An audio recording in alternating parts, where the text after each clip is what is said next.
There's a reason flash storage isn't called electronic non-volatile memory storage. IBM Flash Storage is fast, cloud-ready, scalable and surprisingly affordable. Order by the 30th of June and pay nothing for 90 days. Find out more at ibm.biz/flash offer.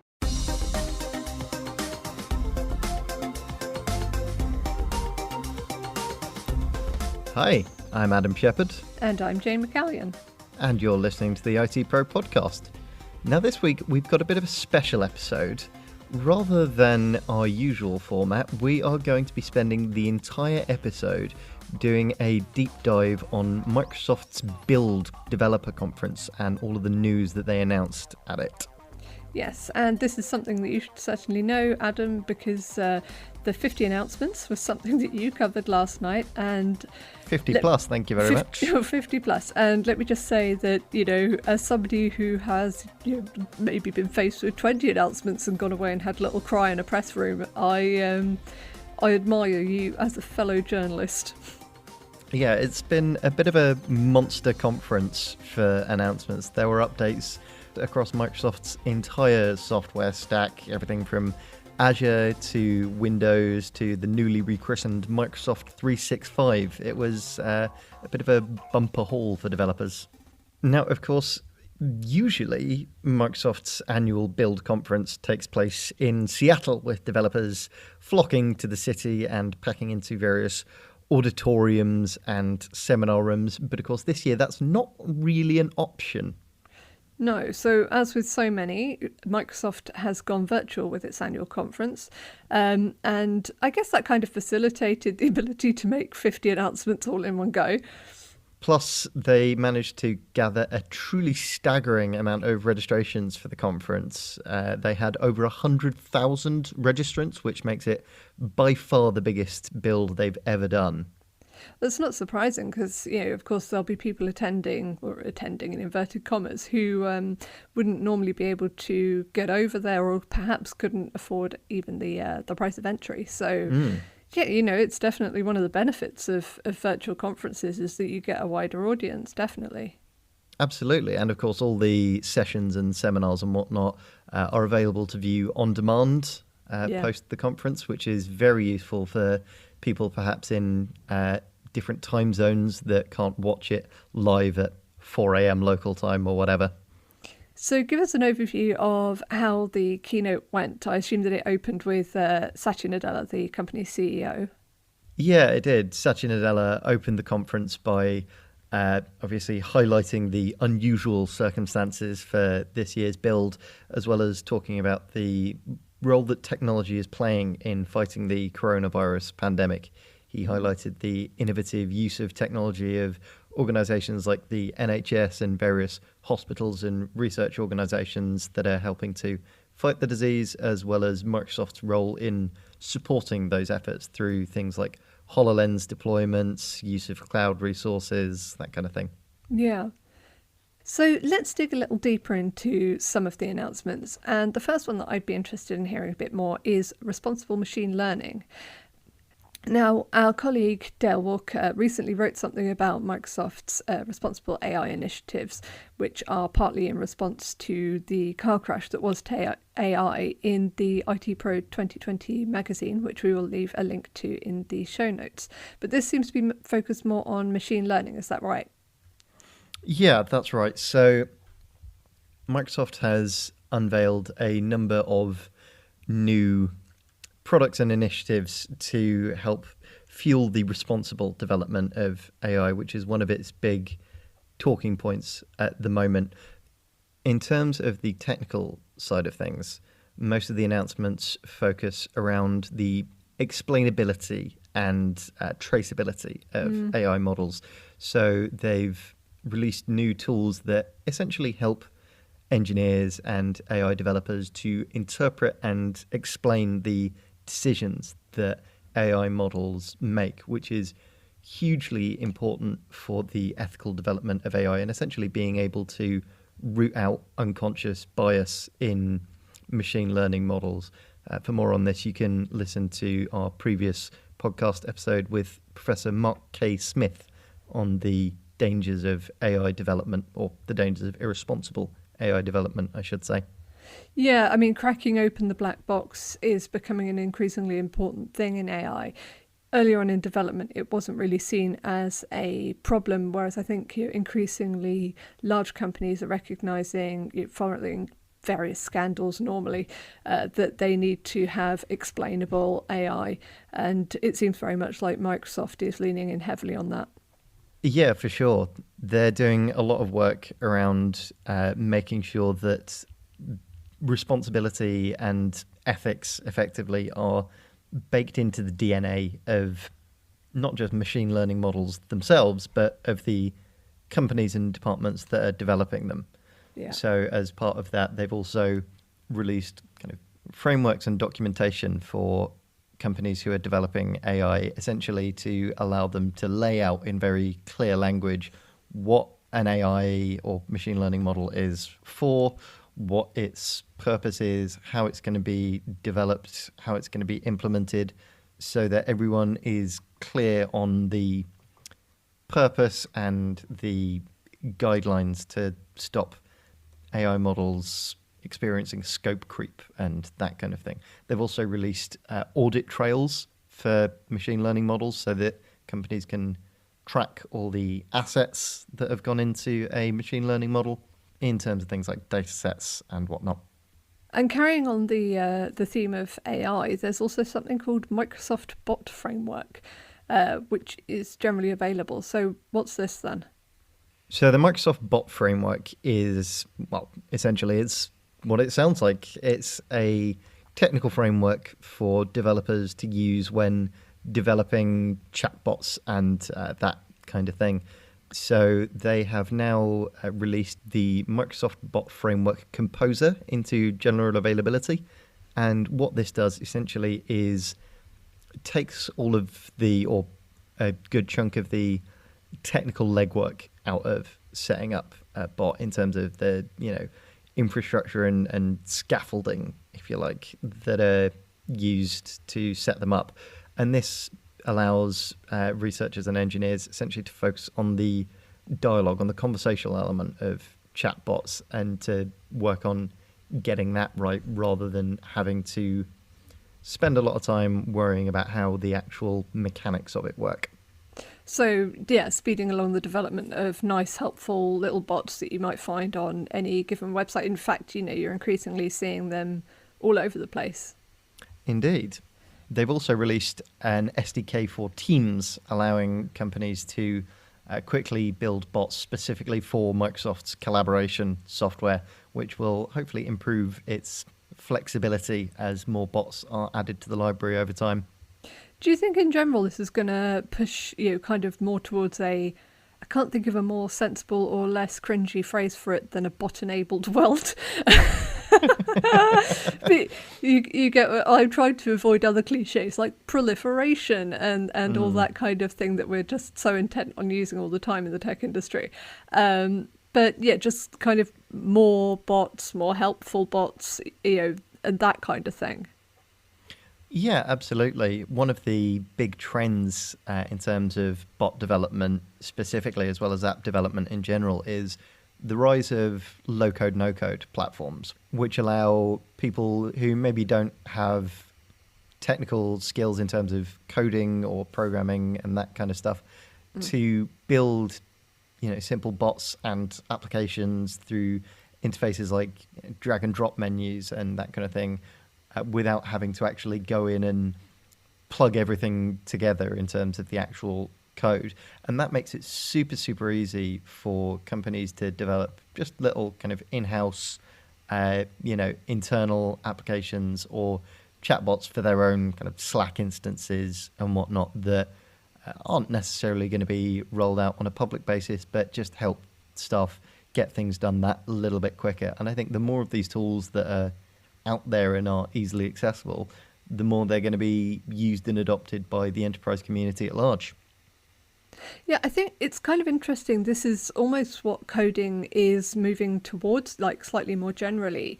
You don't have to, despite our previous episode on how great COBOL is, you don't need to actually kind of know COBOL or C++ or Python or whatever to code in inverted commas. You can use these frameworks to create something. Just as, I guess in maths you don't have to invent trigonometry or quadratic equations in order to, kind of build on that and do something else. I think for me, and you're going to love this because I'm going to steal your house analogy. I think it's the difference between building a structure from scratch with bricks and mortar and whatnot, and getting like a porter cabin, essentially. It's it fills the same basic function, but it doesn't require nearly as much technical know-how and time, crucially, to set up. You do sacrifice a little bit of flexibility and then a little bit of customizability, and it probably won't look quite as nice. But if it does the job, it does the job. So the other announcement that really caught my eye that I wanted to talk to you about is Project Reunion, because I think that this is a rebadged One Windows initiative. It is and it isn't. I mean, it is very much targeted at the idea of kind of bringing that side of things together, but it's also about giving developers a little more flexibility. So to backtrack quickly, the One Windows initiative, for those that aren't familiar, centers around the universal Windows platform and is essentially the idea that developers can build one app that runs across every single Windows device, whether that's laptops or tablets or smartphones, as was, or HoloLens or Xbox, and on and on and on and on. Basically using a single code base for every category of Windows device. Now, it was a nice idea, but it wasn't really adopted with any kind of gusto. It wasn't really adopted with any kind of enthusiasm or gusto by the developer community. Most of them chose to stick to the existing Win32 APIs and application structure that have been popular for, years and years and years. Do you think that's partly because of when One Windows was kind of initially being pushed? Because, it's something that we talk about trendy now, portability effectively. But One Windows was, sort of around the same time as Windows 8, which was divisive in terms of being an operating system. Yeah, I mean, I think I'm one of about 10 people around the world who really liked it, actually. I think part of it is to do with the rise of smartphones and the rise of SaaS. If you're having to build your application for web-based operations as well as desktop apps, as well as Android, as well as iOS, learning an entirely new Windows architecture is only going to solve one piece of that puzzle. It made more sense when Windows Mobile was still hoping to be a thing. R.I.P. R.I.P. But it doesn't make quite as much sense if you've got to develop for multiple different operating systems and formats anyway. Now, another Microsoft product, which we may talk about slightly later on, is hopefully going to make that particular problem a little bit easier. But what Project Reunion is essentially an effort by Microsoft to wean developers off Win32 and onto the Universal Windows Platform APIs, basically acting as a really simple, really seamless way to merge those two code bases to port Windows 32 apps over to the Universal Windows Platform and to make it as easy as possible for developers to adopt the newer OS functionality that Universal Windows Platform offers. Do you think it's going to be more successful than One Windows? Not a chance. I mean, at the end of the day, the reason that Universal Windows Platform didn't really take off in the way that Microsoft were hoping it would is that Win32 has been around for years. There is heaps of technical documentation for it. The vast majority of Windows developers are already really, really familiar with it.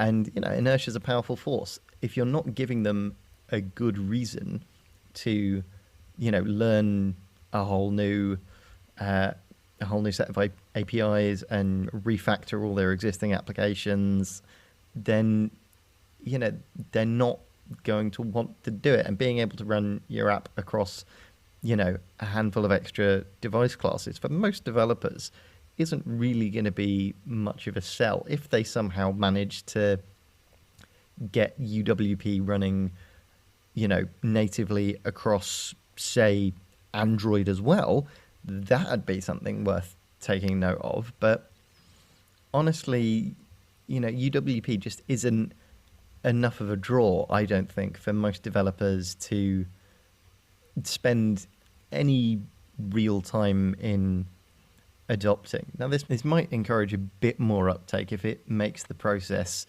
a matter of hours to port an application over rather than, a matter of days or weeks. But honestly, I think the incentive just isn't there for a lot of devs. We're going to take a quick break now, but when we come back, it'll be Adam's turn to tell me what he found most interesting from Build. See you after the break. The IBM Flash storage solution can be broken down into 3 S's. Speed, retrieve data fast and efficiently. Scalability, grow your storage as your business grows. Simplicity, easily migrate and integrate with existing systems. Oh, and there's a 4th. It's surprisingly affordable, with a recommended monthly price from as little as 1,300 kroner. Order by the 30th of June and pay nothing for 90 days. Visit ibm.biz/flash offer now.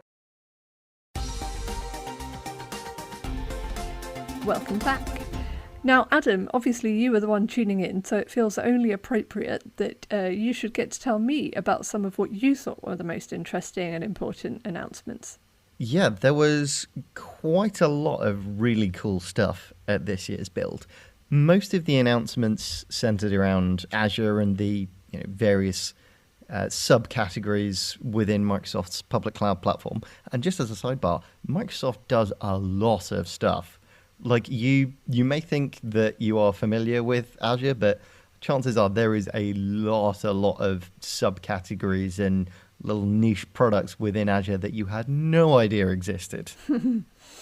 But Azure aside, the most exciting things for me were some of the new features that are coming to Windows.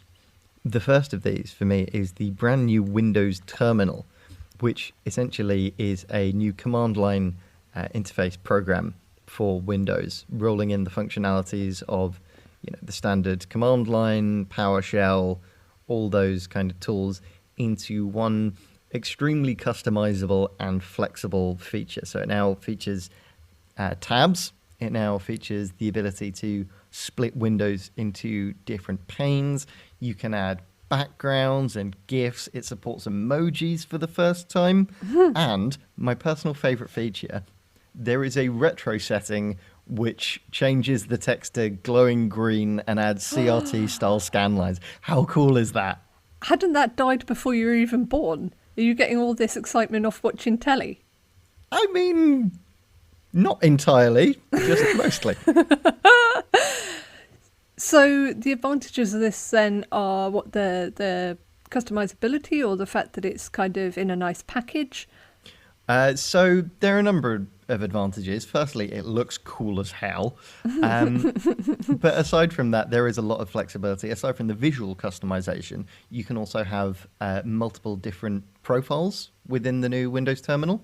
And you can rebind keys and have kind of customized shortcuts and whatnot. Oh, that's very handy. Yeah, it's very handy, very flexible.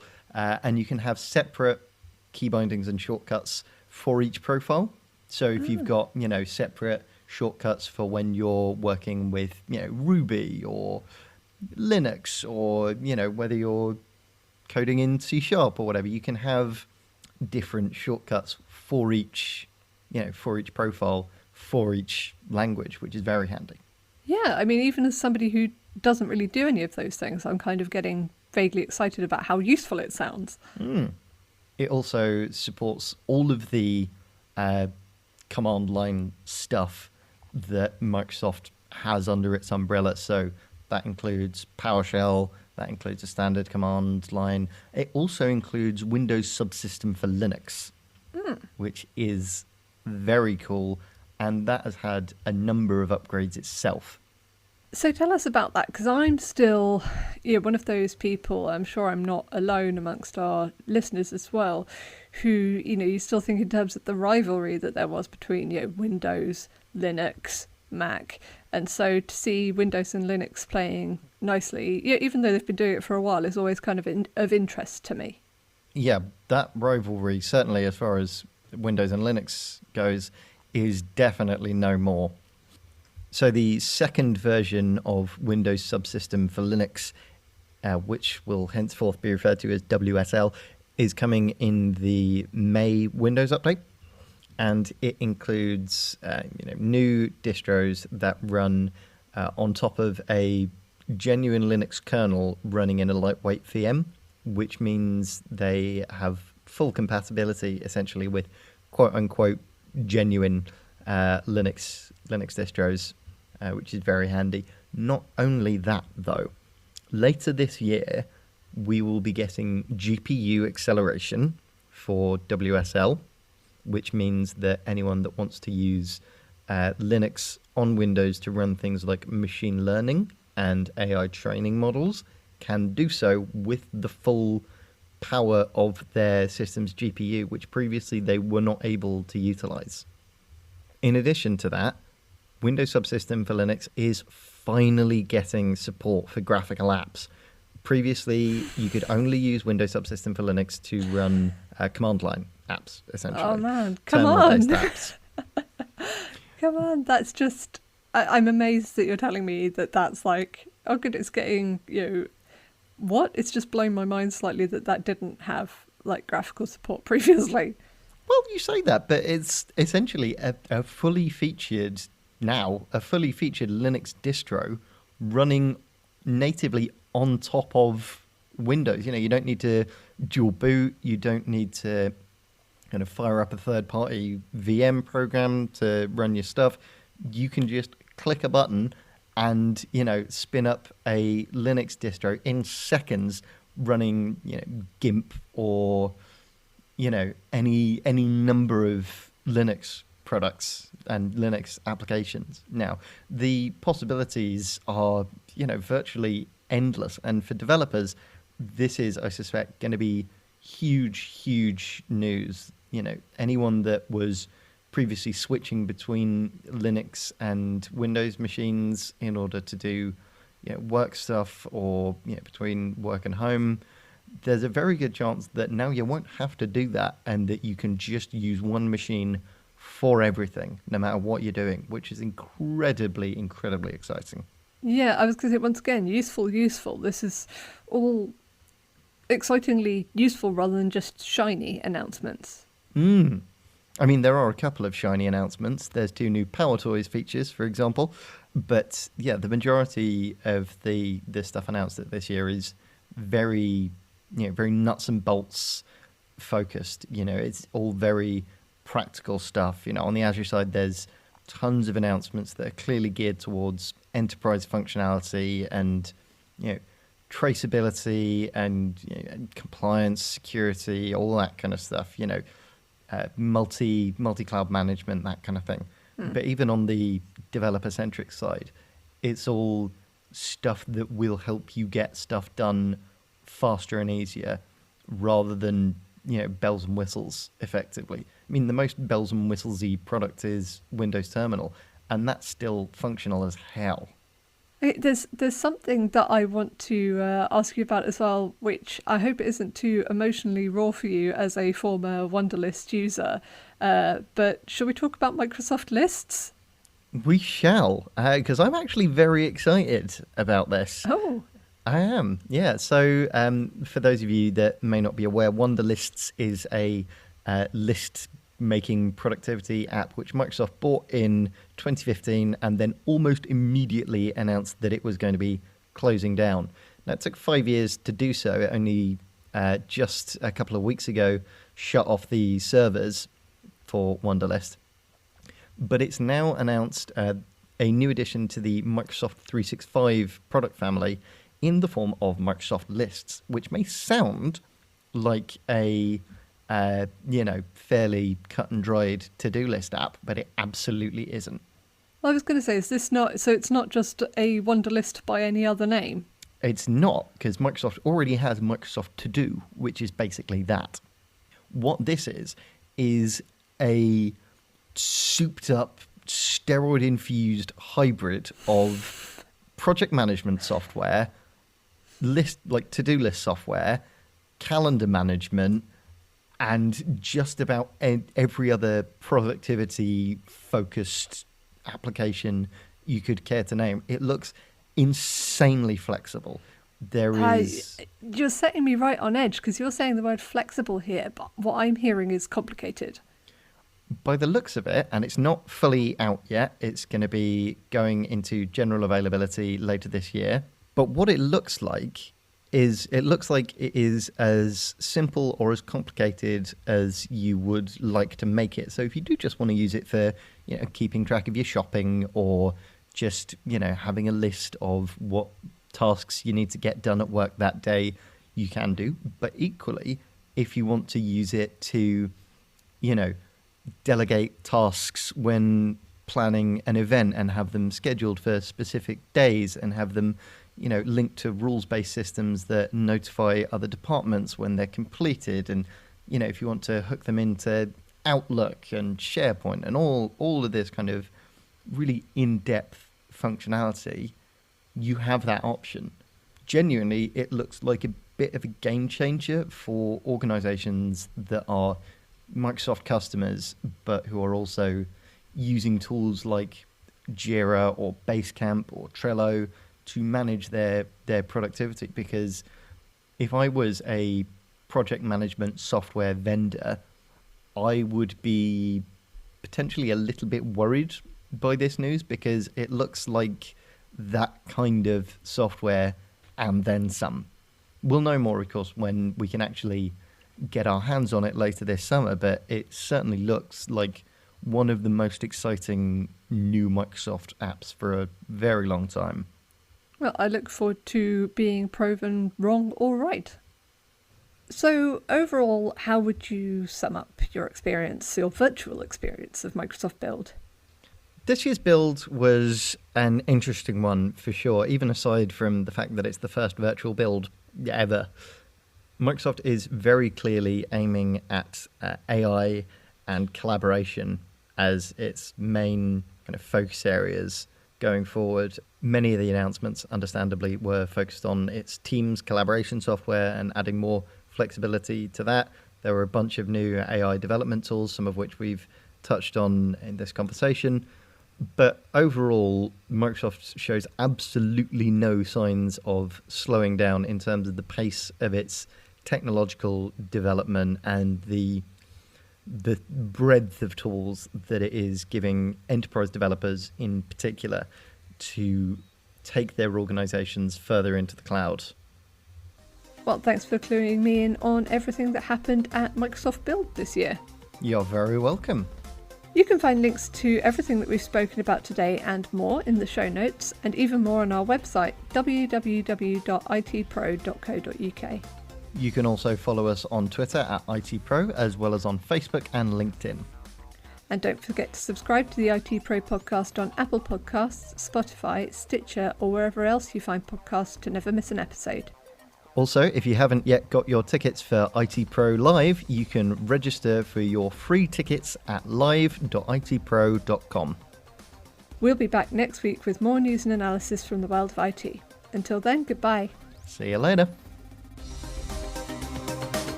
The ITPro Podcast is brought to you by the Dennis Podcast Network. There's a reason flash storage is called flash storage and not electronic non-volatile computer memory storage. From quick and efficient data retrieval to instant scalability, everything about IBM flash storage is fast. It's also cloud-ready and surprisingly affordable, with a recommended monthly price of 2,200 kroner for 24 terabytes of all flash. Order by the 30th of June and pay nothing for 90 days. Find out more at ibm.biz/flash offer.